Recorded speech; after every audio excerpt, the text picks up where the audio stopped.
اب علمی، فکری اور تاریخی تحریریں صرف پڑھی نہیں سنی بھی جا سکتی ہیں۔ اشراق امریکہ کی آڈیو سٹوریز میں۔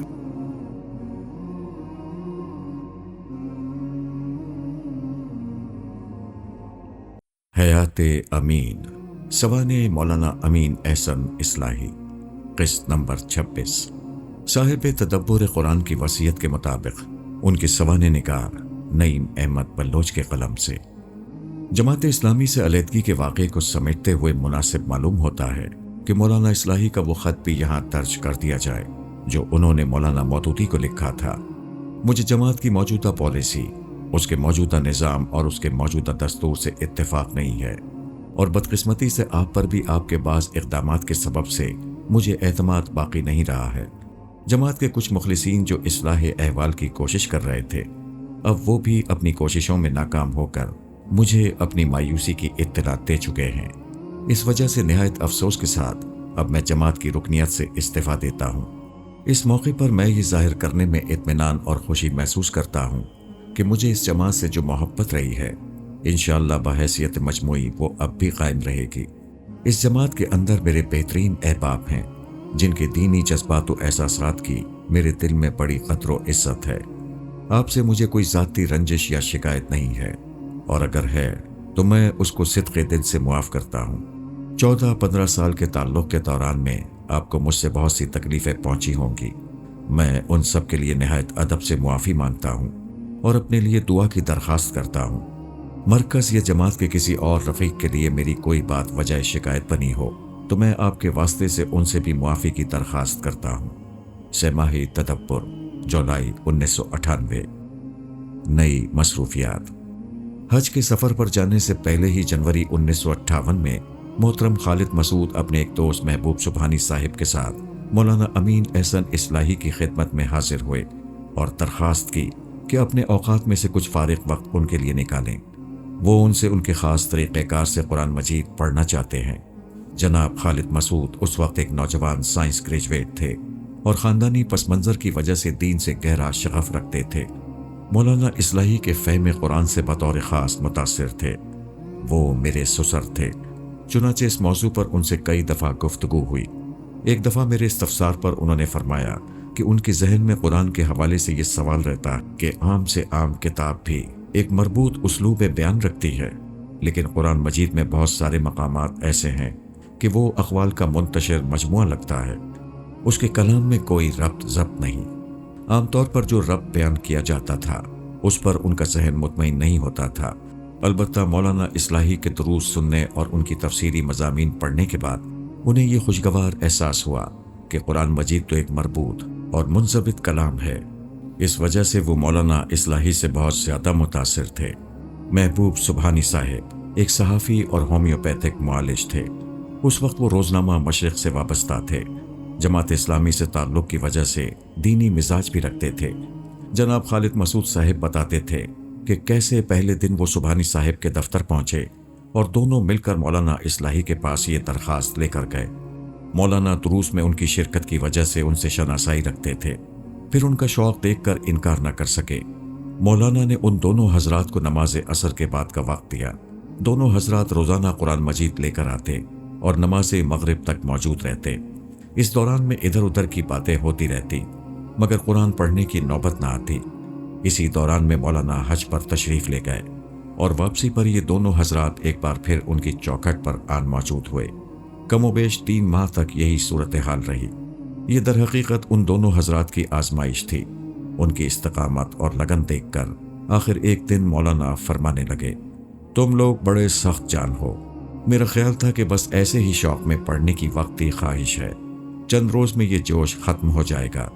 میرا پہلا تجربہ لوگوں کے ساتھ یہی تھا، لیکن اب میں محسوس کرتا ہوں کہ آپ پڑھنے میں سنجیدہ ہیں۔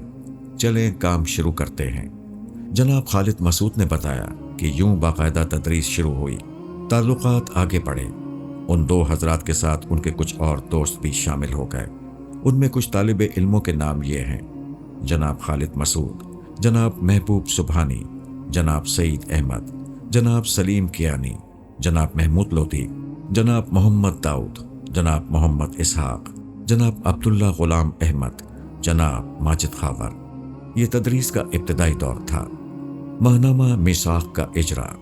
مولانا اصلاحی اس دوران میں المنبر فیصل آباد اور بعض دیگر رسائل و جرائد میں لکھتے رہے اور ان کی زیر تصنیف تفسیر تدبر قرآن کے حصے شائع ہوتے رہے۔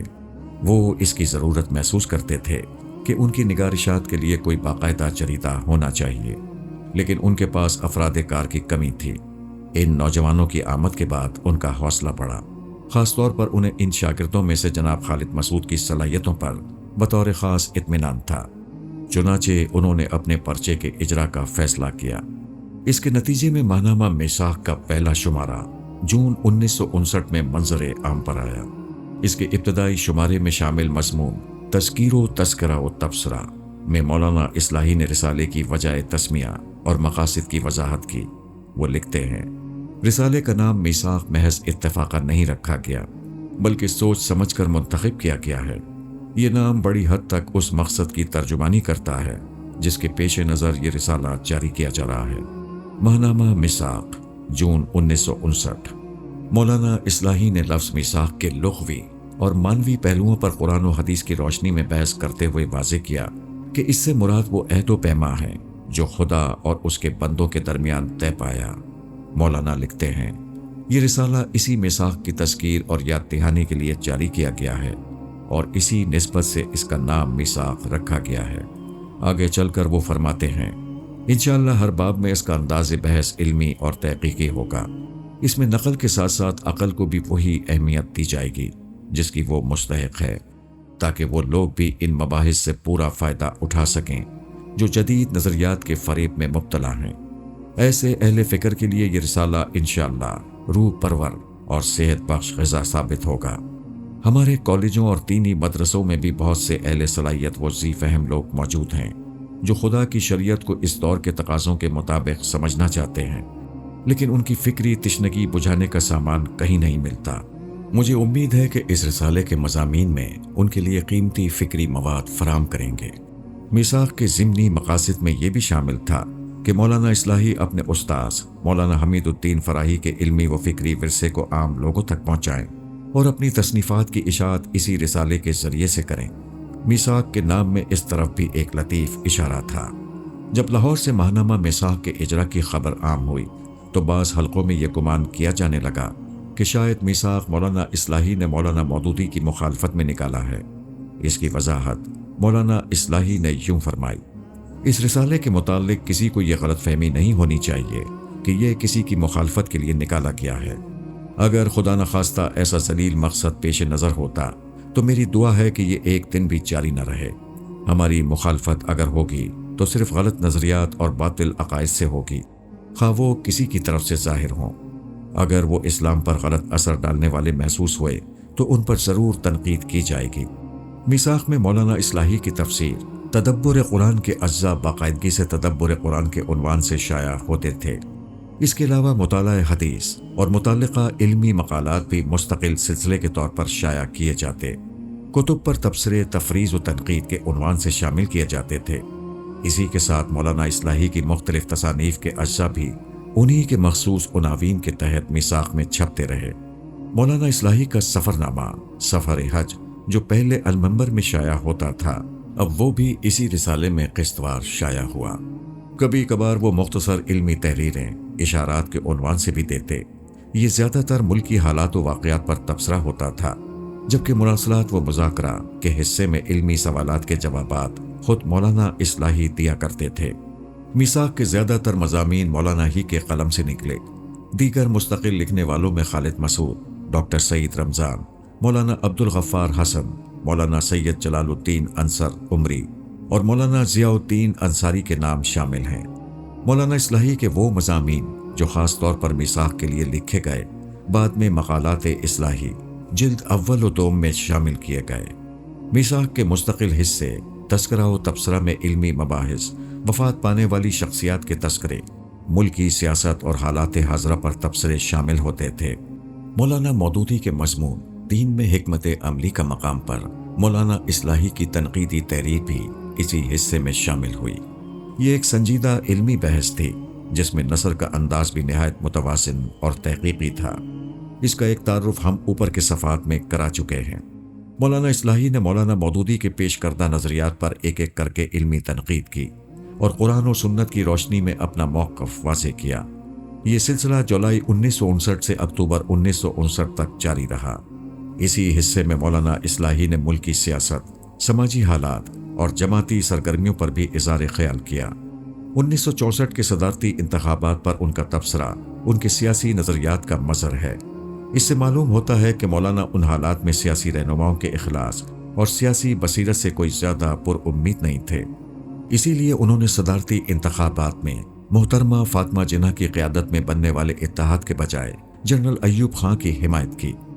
صدارتی انتخابات اور مولانا اصلاحی، اس معاملے کو سمجھنے کے لیے ضروری ہے کہ ہم اس دور کے سیاسی حالات کا ایک اجمالی جائزہ پیش کریں۔ اکتوبر 1958 میں ملک میں شدید سیاسی عدم استحکام تھا۔ اصل میں اسکندر مرزا آئینی طریقہ کار سے خود صدر بننا چاہتے تھے، لیکن کابینہ اور پورا حکومتی نظم انہیں شدید ناپسند کرتا تھا۔ انہوں نے اپنی حمایت حاصل کرنے کے لیے متعدد وزرائے اعظم کو اقتدار بخشا، مگر کوئی بھی ان کا رانجھا راضی نہ کر سکا۔ آخرکار انہوں نے فوجی سپہ سالار جنرل ایوب خان کے ساتھ مل کر پاکستان کی تاریخ کا پہلا مارشل لا نافذ کیا، مگر چند ہی ہفتوں کے بعد جنرل محمد ایوب خان نے ان سے اقتدار سنبھال لیا اور آئین کو معطل کر دیا اور تمام سیاسی جماعتوں پر پابندی لگا دی۔ اس طرح براہ راست نظم حکومت اپنے ہاتھ میں لے لیا۔ 1956 میں بننے والے متفقہ آئین کو ختم کر کے 1962 میں اپنی پسند کا ایک نیا آئین بنا دیا۔ اس اقدام کے بعد ایوب خان نے ملک میں سیاسی ڈھانچے کو ازسر نو منظم کرنے کی کوشش کی اور بنیادی جمہوریت کے نام سے ایک نیا نظام متعارف کرایا۔ اس نظام کے تحت مقامی سطح پر منتخب نمائندے نہ صرف بلدیاتی نوعیت کے معاملات میں کردار ادا کرتے تھے، بلکہ وہی صدر کے انتخابات کے لیے ووٹ دینے کے مجاز بھی قرار پائے۔ جنوری 1965 میں اسی نظام کے تحت ایوب خان نے صدارتی انتخاب کا اعلان کیا۔ سیاسی جماعتیں بحال کر دی گئیں۔ اپوزیشن جماعتوں نے اس موقع پر مشترکہ طور پر محترمہ فاطمہ جناح کو اپنا امیدوار نامزد کیا، جس سے انتخاب کو غیر معمولی سیاسی اہمیت حاصل ہوئی۔ جماعت اسلامی بھی اپوزیشن کے ساتھ تھی۔ جماعت اسلامی کے علاوہ جماعت اسلامی کا مستقلاً اور اصولاً موقف یہ ہے کہ سیاست دانوں ہی کو ملک کی باغ دوڑ سنبھالنی چاہیے اور فوج کا اس میں کوئی کردار نہیں ہونا چاہیے۔ اس لیے اگرچہ اسلامی شریعت میں عورت کسی بھی منصب کے لیے نااہل ہے اور اس کا اصل میدان صرف گھر ہے، سیاسی امور میں اس کا کوئی کردار نہیں ہونا چاہیے، لیکن اس وقت ایک اضطراری اور ہنگامی صورتحال ہے، اس لیے وقتی طور پر اس حرام کو حلال بنانے کے سوا کوئی چارہ نہیں۔ عورت کے معاشرے میں کردار کے حوالے سے مولانا سید ابو العلا صاحب مودودی جو رائے رکھتے ہیں، اس کا ایک نمونہ تفہیم القرآن میں دیکھا جا سکتا ہے۔ سورہ احزاب کی آیات 32 تا 33 کے مطالب بیان کرنے کے بعد وہ لکھتے ہیں، قرآن مجید کے اس صاف اور صریح حکم کی موجودگی میں اس بات کی آخر کیا گنجائش ہے کہ مسلمان عورتیں کونسلوں اور پارلیمنٹوں کی ممبر بنیں، بیرون خانہ کی سوشل سرگرمیوں میں دوڑتی پھریں، سرکاری دفتروں میں مردوں کے ساتھ کام کریں، کالجوں میں لڑکوں کے ساتھ تعلیم پائیں، مردانہ ہسپتالوں میں نرسنگ کی خدمات انجام دیں، ہوائی جہازوں اور ریل گاڑیوں میں مسافر نوازی کے لیے استعمال کی جائیں اور تعلیم و تربیت کے لیے امریکہ اور انگلستان بھیجی جائیں۔ تفہیم القرآن 490۔ مولانا اصلاحی فوجی یا کسی طبقے کی عاملیت کو ہرگز درست نہیں سمجھتے تھے، لیکن انہیں جماعت اسلامی سمیت تمام سیاستدانوں کی اہلیت پر شدید تحفظات تھے۔ اس کے علاوہ ان کا اصل اعتراض یہ تھا کہ یہ کیسا اسلام ہے کہ جسے نافذ کرنے کے لیے پہلے اسی کی خلاف ورزی کی جا رہی ہے، کیونکہ ملک کی تمام مذہبی جماعتیں اصولاً عورت کی سیاسی ہی نہیں، ہر قسم کی سربراہی کو شرعی طور پر مطلقاً حرام سمجھتی تھیں۔ مگر اب مختصر اقتدار کی خاطر انہوں نے اپنے ہی موقف پر سمجھوتا کر لیا تھا۔ ان کی تنقید کا ہدف خاص طور پر جماعت اسلامی تھی، کیونکہ اسے وہ اپنی جماعت سمجھتے تھے اور اس کی خلاف شریعت پالیسیوں اور اقدام پر بہت دکھ اور غصے کا بھی اظہار کرتے۔ اس موقع پر انہوں نے اپنے جریدے میثاق میں عورت کی امارت اور جماعت اسلامی کا اضطرار کے نام سے ایک شاہکار مضمون لکھا۔ اس مضمون کی کاٹ اور طنز میں اصلاً گہرا دکھ اور افسوس جھلکتا ہے۔ ہم اس کے بعض حصے یہاں نقل کرتے ہیں۔ اس وقت ہمارے سامنے جماعت اسلامی کا وہ 2 ورقہ ہے جس میں اس نے اس اضطرار اور مجبوری کی وضاحت کی ہے جس کے تحت اس کو عورت کی امارت و صدارت از روئے شریعت حرام سمجھنے کے باوجود مس فاطمہ جناح کو صدارت کی حمایت میں تن من دھن تینوں کے ساتھ میدان جہاد میں خود اترنے اور قوم کو اتارنے پر مجبور ہونا پڑا ہے۔ جماعت کے فقہائے کرام کے فتوے کے اصل الفاظ ملاحظہ ہوں۔ جب صدارت کے لیے حزب اختلاف کی طرف سے ایک متفقہ علیہ امیدوار کے انتخاب کا مرحلہ آیا تو ہم اس پیچیدہ صورتحال سے دوچار ہو گئے کہ 4 جماعتوں نے محترمہ فاطمہ جناح کو منتخب کرنے پر اتفاق کر دیا، جسے قبول کرنا ان شرعی احکامات کی موجودگی میں ہمارے لیے مشکل تھا جن کی روح سے کوئی عورت مسلمانوں کی امیر نہیں ہو سکتی۔ متفق علیہ کی جگہ متفقہ علیہ بشکل تانیث محترمہ مس فاطمہ جناح کی رعایت سے ہے، البتہ علیہ کی جگہ علیہا ہونا تھا۔ یہ غالباً صحوِ کتابت ہے۔ اسی بنا پر ہم نے صدارت کے مسئلے میں حزب اختلاف کے ساتھ اتفاق یا ان سے علیحدگی کا کوئی اعلان نہیں کیا، تاکہ مسئلے کے تمام پہلوؤں کا اچھی طرح جائزہ لینے اور اہل علم سے مشورہ کرنے کے بعد کوئی فیصلہ کیا جا سکے۔ اب کافی غور اور مشورے کے بعد جماعت جس نتیجے پر پہنچی وہ یہ ہے کہ شریعت میں جو چیزیں حرام ٹھہرائی گئی ہیں ان میں سے بعض کی حرمت تو ابدی اور قطعی ہے جو کسی حالت میں علت سے تبدیل نہیں ہو سکتی، اور بعض کی حرمت ایسی ہے جو شدید ضرورت کے موقع پر ضرورت کی حد تک جواز میں تبدیل ہو سکتی ہے۔ اب یہ واضح ہے کہ عورت کو امیر بنانے کی حرمت ان حرمتوں میں سے نہیں ہے جو ابدی اور قطعی ہیں، بلکہ دوسری ہی قسم کی حرمتوں میں اس کا شمار ہو سکتا ہے۔ اس فتوے پر تو ہمیں کچھ کہنا نہیں ہے، ہمیں جو کچھ کہنا تھا ہم بہت پہلے ہی کہہ چکے ہیں، پھر ہم اس وقت اہل فتویٰ میں سے ہیں بھی نہیں۔ البتہ ادب کے ساتھ اتنی گزارش ہم ضرور ان حضرات سے کریں گے کہ جماعت کی طرف سے جو لٹریچر برس ہا برس سے اس ملک میں فروخت ہو رہا ہے اس میں سے شاید ہی کوئی چیز ایسی ہو جس میں کسی چیز کی حلت یا حرمت پورے زور و قوت کے ساتھ زیر بحث نہ آئی ہو، لیکن کسی کتاب پر بھی یہ ہدایت درج نہیں ہوئی ہے کہ اس میں بیان کردہ حلت و حرمت ابدی ہے یا عارضی اور وقتی۔ اس ابہام کے سبب سے لوگوں کو الجھنیں پیش آتی ہیں۔ ابھی کل ہی ایک صاحب ہم سے ملے، انہوں نے ہمیں جماعت کے امیر صاحب کی تصنیف کردہ ایک کتاب دکھائی جس میں اس مسئلے پر بحث کی گئی، جس میں اس وقت جماعت کو کافی غور و بحث اور مشورے کے بعد ایک نتیجے پر پہنچنا پڑا ہے۔ اس میں عورت کی امارت اور صدارت کو قرآن و حدیث کی روشنی میں حرام ٹھہرایا گیا ہے، یہاں تک کہ حضرت عائشہ رضی اللہ عنہا کے اس اقدام پر بھی تنقید کی گئی ہے جو طلب صدارت و خلافت کے لیے نہیں بلکہ صرف قاتلین عثمان سے قصاص کے لیے تھا۔ ہم نے اس دوست کو بتیرا سمجھانے کی کوشش کی کہ ہو سکتا ہے یہ ان حرمتوں میں سے ہو جو ابدی اور قطعی نہ ہو، مگر ہمارے جواب سے ان کا کسی طرح اطمینان نہ ہوا۔ اس قسم کی الجھن دوسروں کو بھی پیش آ سکتی ہے، اس وجہ سے اگر ہمارا کوئی مشورہ یہ حضرات درخور اعتنا سمجھیں تو یہ کریں کہ اپنی تمام کتابوں پر سرخ رنگ سے یہ ہدایات لکھوا دیں کہ فلاں کتاب کس تاریخ تک قابل استناد ہے یا قابل استناد رہے گی اور کس تاریخ کے بعد منسوخ سمجھی جائے گی۔ باہر کے ملکوں سے جو دوائیں اور کھانے پینے کی چیزیں شیشوں اور بند ڈبوں میں آتی ہیں ان پر اس قسم کی ہدایات درج ہوتی ہیں جن سے لوگوں کی بڑی رہنمائی ہوتی ہے۔